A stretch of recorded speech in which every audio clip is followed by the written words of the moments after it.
YouTubers, this is Scott. Thanks for joining me today. I'm going to do a couple videos. It's been a while since I've done a video of the 1970 Chevy El Camino. I've done a couple of small upgrades since the last time, so I thought it would be a good opportunity to showcase some of these upgrades. So this is Toyota cement color, found in the modern Tacomas and the 4Runners. And it's got blackened trim. I also have the halos and the headlights on the front, blackened bumper, blackened trim on the grille.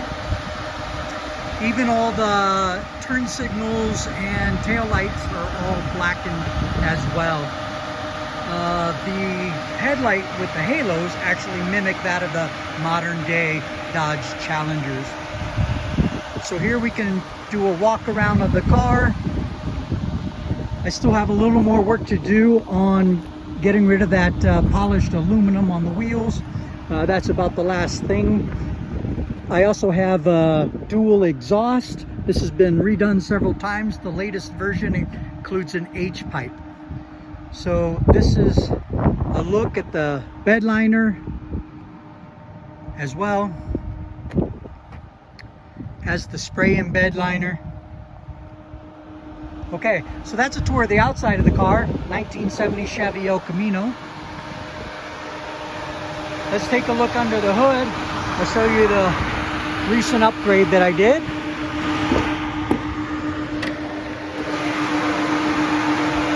So I replaced the motor.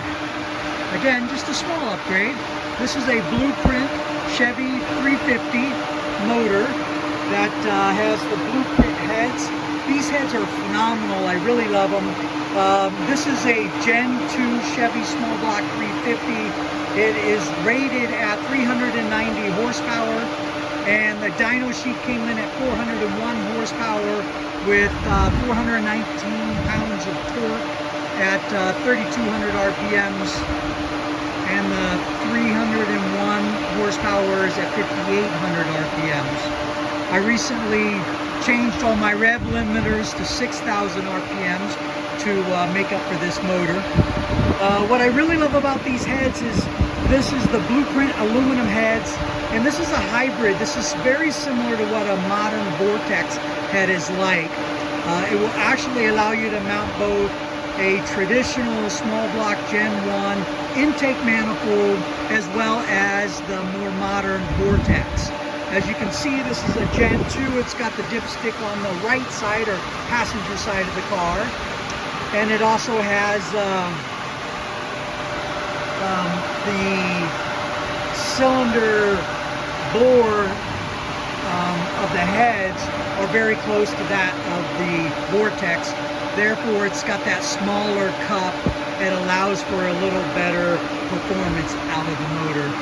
And I have the Edelbrock ProFlow 4 XT fuel injection added on top. So I figure with this modification, the dual exhaust with H pipes, I'm probably running right around 420 horsepower. Some of the other upgrades worth noting here is all the suspension front and back has been upgraded by Mark Sabisky. It was one of his touring packages, as well as a bare front disc brake system. I have a new power booster and master cylinder. These soon will be upgraded to the bare system as well, and I'm going to redo the rear brakes up to bare as well. I have the cold air intake from Spectre. That adds, this is a custom box that's actually built for these A-frame cars. Optima battery for the sound system, distribution block. And then the front suspension you can see has SPC adjustable A-arms. And you notice when I did the walk around, the car sits much lower. In order to correct the geometry of the car, it was a 2-inch drop.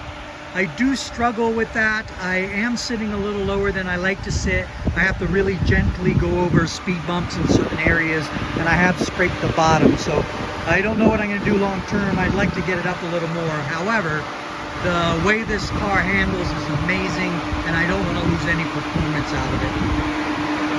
Okay, some of the other notables here is a Lee power steering box with a 12:1 ratio.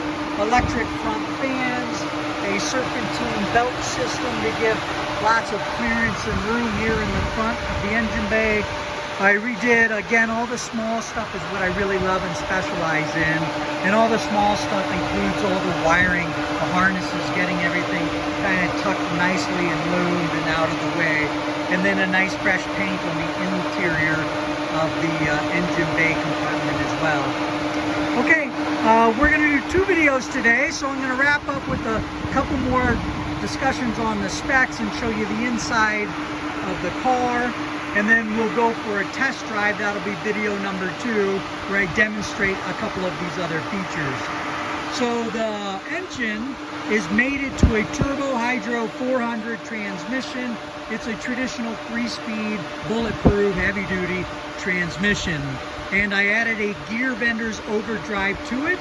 That allows me to have 6 gears, so you can split gears. It's called an over-under drive. It was one of the best purchases I've made for this car. I really love that system. And with the gear vendors, I also added in the PCS paddles and electronic shifter. So I'll feature those here in a few minutes. The rear end is a Yukon Posi 3.73 gears. I just recently dropped those in. I just got the motor past the 500-mile break-in period and the rear end past its 500-mile break-in period. I changed all the fluids and I'm ready to run and have a good time in this vehicle. All right, I think that covers the specs. Let's take a look at the inside. And I have mostly the original interior with some upgraded novelty items like the low car handles. I've got low car pedals. I have the Dakota digital dash system. And then what's really cool right here is you can see this is a Momo Jet steering wheel that features gear vendors buttons. Instead of using the floor buttons, I'm using the buttons on the wheel. And I have a carbon fiber plate. Again, this is one of those small little details I worked really hard to get it the way I wanted, including the gear vendor's logo and the overdrive button over here. So I'll talk a little bit more about that in the second video. But as you can see, the paddle shifters here are from PCS, and they allow me, once I'm in drive, to downshift 1, 2, 3, and upshift. So I can use the paddles to control the gears, and then I can use the overdrive button to go in and out of overdrive. All right, if we take a look here, we can also see these are the gear vendors' traditional LED icons. The green represents the overdrive being activated. The red means you are the overdrive system is on, but it's not yet activated into overdrive because you need to reach the certain speed threshold. And what I did today that I'm really excited about is these buttons are actually mimicking those lights. So the GV is the red indicator and the overdrive has the green indicator, and they work the same as having these lights over here. So I'm really excited about this, and eventually I could remove those if I ever have another reason, but I want to leave holes in the dash, of course. But right now I just have the dual colored lights. So pretty cool. Dakota digital gauge. And then if we look down here, I had a mod done to my center console until I can get the interior rebuilt. And we have the PCS electronic shifter. This is what allows you to shift from park, reverse, neutral, drive, plus and minus. These are your gears, and there's your gear indicator here. Also have a digital gear indicator up here right in front of the dash. Everything can be done with the paddles and visualization right here in front. I don't have to reach over to the shifter to do that. Again, really excited about some of these small little things that make this car absolutely exciting and fun to drive. Okay, we're gonna go for a test drive. Come join me for video number 2, and we'll take a look at some of these buttons in action and also how this new motor and transmission package function and operate. All right, we'll see you soon. Bye.